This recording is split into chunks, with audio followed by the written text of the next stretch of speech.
এজন্য আল্লাহ বলেন সাবিরিনা সাবিরাতি, ধৈর্যশীল বান্দা বান্দীদেরকে আমি বড্ড পছন্দ করি।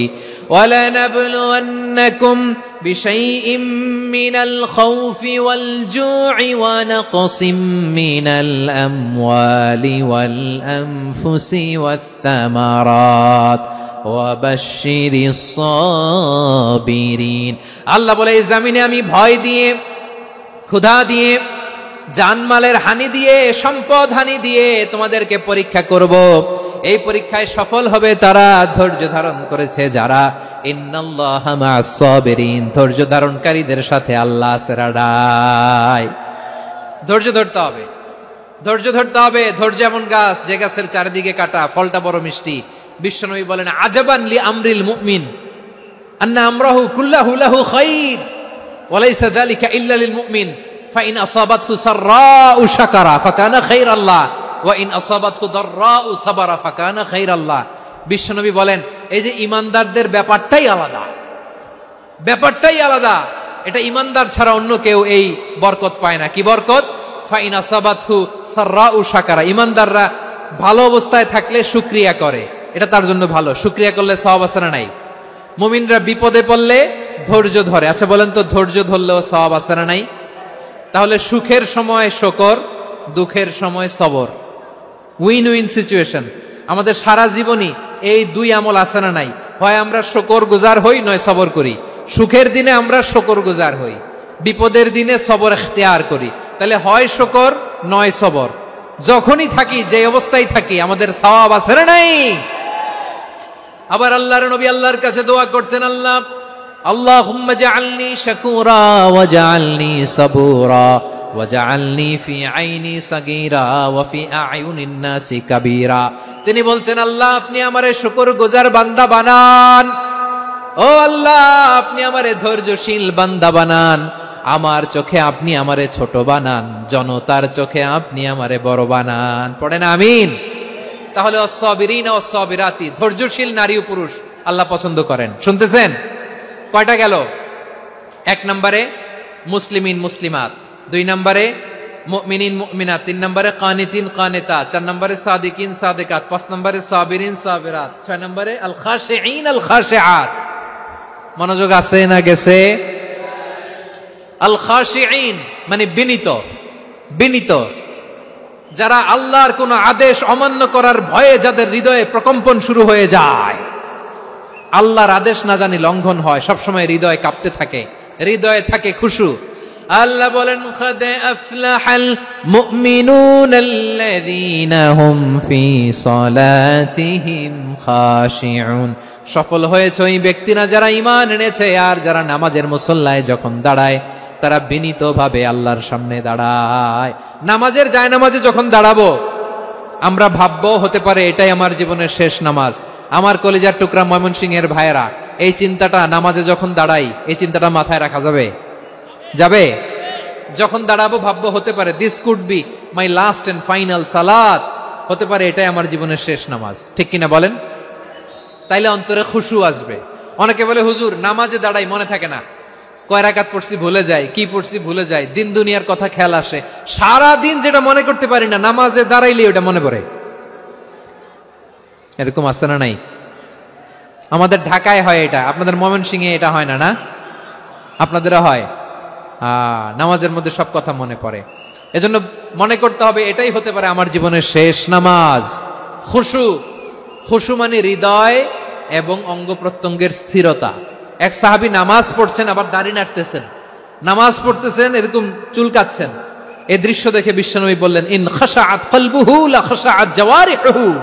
তার অন্তরে যদি খুশু থাকতো ওই খুশুর প্রভাব তার হাতে পায়েও দেখা যেত। এই সাহাবীর অন্তরে খুশু নাই, ফলে তার হাত নড়ে, পা নড়ে, দাড়ি সোজা করে, টুপি সোজা করে। এরকম মুসল্লি আমাদের মসজিদগুলোর ভেতরেও আছে না নাই? নামাজ পড়ে, দাড়ি নাড়ে, জামা ঠিক করে না। নামাজে যখন দাঁড়াবো খুশু খুদুর সাথে দাঁড়াবো, কারণ আল খাশিঈনা ওয়াল খাশিআত, বিনীত, বিনীত বান্দীদেরকে আল্লাহ পছন্দ করে। আবার আল্লাহ বললেন আমার বান্দা বান্দীদের মধ্যে ওলামারা আমারে বেশি ভয় পায়, তাদের হৃদয়ে খুশু বেশি। কার কথা?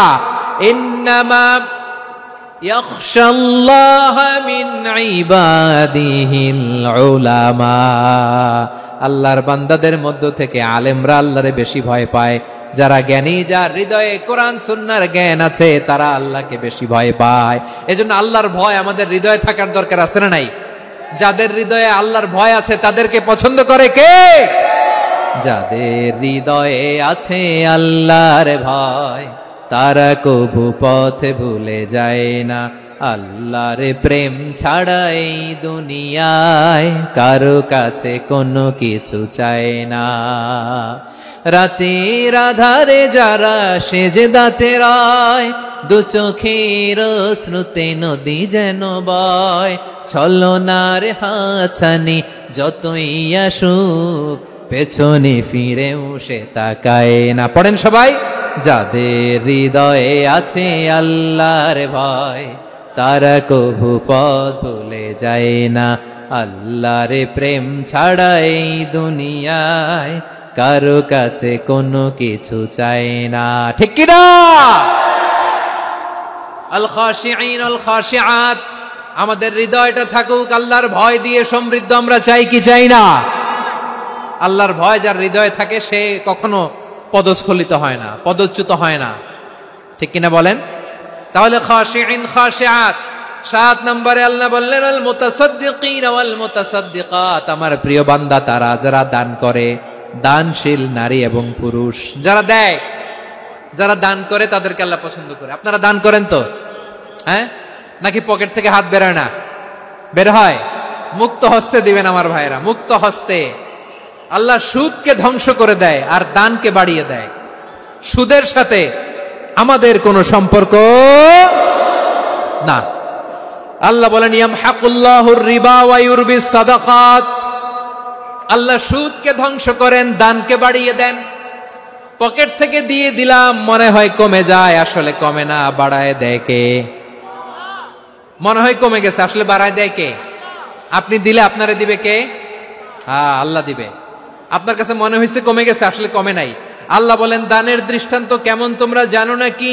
মাসালুল্লাযীনা ইউনফিকুনা আমওয়ালাহুম ফি সাবিলিল্লাহি কামাসালি হাব্বা আমবাতাত সাবআ সানাবিলা ফি কুল্লি সুমবুলাতিন মিআতু হাব্বা ওয়াল্লাহু ইউদাঈফু লিমান ইয়াশাউ ওয়াল্লাহু ওয়াসিউন আলীম। আল্লাহ বলেন সম্পদের মায়া ছেড়ে তুমি যে মসজিদের দান বক্সে দান করো, তুমি যে মাহফিলের এই অনুষ্ঠানে দান করো, তুমি যে গরিবের হাতে টাকা তুলে দাও, তোমার এই দানের দৃষ্টান্তটা হলো একটা চারা বীজের মতো। যেই চারা বীজ মাটিতে রোপণ করে দিলে 60টা শীষ গজায়, প্রতি শীষে হয় 100 শস্য দানা। আল্লাহ যারে চায় তেমনি বাড়িয়ে দেয়, তিনি যাকে মন চায় তাকে প্রাচুর্যতা দেয়। সুবহানাল্লাহ, ওয়াসিউন আলীম। আপনি যে দান করেন এটার দৃষ্টান্ত চারা বীজের মতো, রোপণ করে দিলে এক বীজ থেকে 60টা শীষ গজায়। আমার ভাইয়েরা, বীজ রোপণ করলে শীষ বলেন না ময়মনসিংহ, এটারে কি বলে? শীষ। 7টা শীষ, প্রতি শীষে থাকে 100 শস্য দানা, 100 করে শস্য দানা, 700টা। তাহলে দিলে বাড়ায় দেয় কে? আল্লাহ বলে এই বনি আদম আনফিক উনফিক আলাই, তুমি দাও আমি তোমারে দেব। এখন আপনি না দিলে আল্লাহ আপনারে দিবে? এবার বুঝে থাকলে বলেন তো, আল্লাহর কাছ থেকে পাওয়ার প্রথম শর্ত কি? আমাকে দিতে হবে, ঠিক কিনা? বেলাল রাদিয়াল্লাহু তাআলা আনহু, মদিনার সবচেয়ে গরীব সাহাবী, বিশ্বনবী বলেন আনফিক বেলাল, ও বিলাল তুমিও দাও। আপনারা কি জানেন বেলাল রাদিয়াল্লাহু তাআলা আনহুর সম্পদ কত ছিল? বেলাল রাদিয়াল্লাহু তাআলা আনহুর মূল সম্পদের পরিমাণ ছিল মাত্র একটা লুঙ্গি। একটা কি? এক লুঙ্গি যার মালিকানায় আছে, তার বিশ্বনবী বলতেন দাও আমি বাড়ায় দিব, দাও বাড়ায় দিব। আরশের অধিপতির কোনো কমতি নাই। আল্লাহ বলেন তোমাদের গোটা পৃথিবীর সব মানুষের যার যেটা লাগে সবও যদি দিয়ে দেয়, আমি আল্লাহর ধন ভান্ডারের 1 ইঞ্চিও কমবে না। চিল্লায় পড়েন আল্লাহু আকবার। এজন্য আল্লাহ বললেন মুতাসাদ্দিকিন ওয়াল মুতাসাদ্দিকাত, দানশীলদেরকে আমি ভালোবাসি। 60টা চলে গেল। 8 নম্বরে আল্লাহ বললেন ওয়াস-সাইমিন ওয়াস-সাইমাত, রোজাদারদেরকে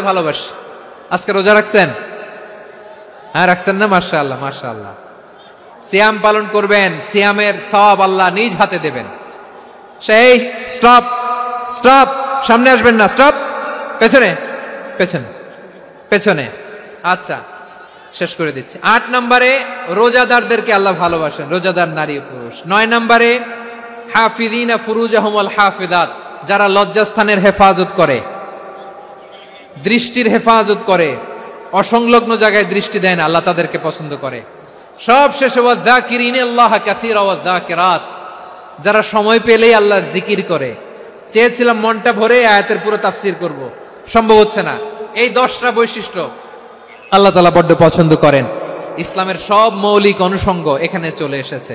আমরা যেন আল্লাহর আইনের সামনে আত্মসমর্পণ করতে পারি, আমরা যেন পাক্কা ইমানদার হতে পারি, আমরা যেন বিনীত হতে পারি, আমরা যেন লজ্জাস্থানের হেফাজত করতে পারি, রোজা রাখতে পারি, দান করতে পারি, আমরা যেন আল্লাহকে সবসময় স্মরণ করতে পারি। আল্লাহ আমাদের তৌফিক দান করুক। সবাই পড়ি আমিন।